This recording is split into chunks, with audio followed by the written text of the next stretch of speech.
Serenity Park is a small idea that grew over time, and the idea is for people to be in nature and experience and explore all that nature has to offer, such as healing and calmness. I found it to be an exceptional site.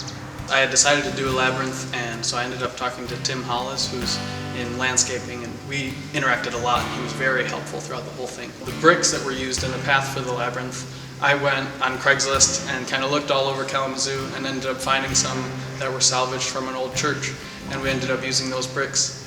So I got my family members came down from upstate and helped me, and a couple of friends came over and helped out, put in some labor hours and helped get it done.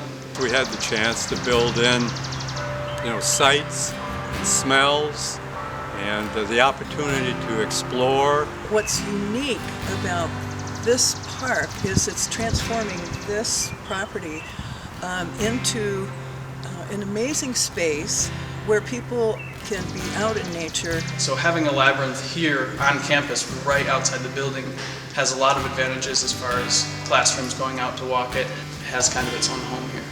We've talked to the Cancer Center, we've talked to the hospitals, and they're interested in bringing patients here so that the community as a whole is a larger spoke.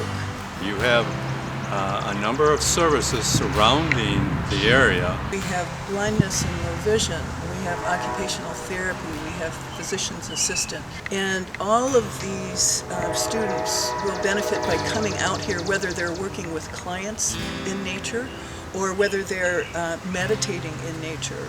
You've got ready-made users, and the challenge becomes how you best serve and augment those users. As far as we know, there's nothing quite like this in the U.S.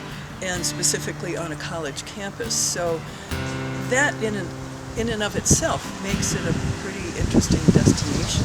I think Western is a unique school, and I think I couldn't have gone to just any school and had this idea to build a labyrinth and done it in the short amount of time that I did. I think it kind of takes people with an open mind and people who really are going to go to an extra effort in order to make things happen that can really enhance the learning experience. And I think that this is definitely a clear example of that. Not just the labyrinth, but the whole Serenity Park. It's going above and beyond just sitting in a classroom and learning out of a textbook. You get to experience everything. Western is a unique place, specifically because people have invested in making it a unique place. The Serenity Park is a larger project, so we're going to need a lot of people's help. I mean, we're going to need people from outside of Western to invest in the Serenity Park. Real challenge, real rewarding.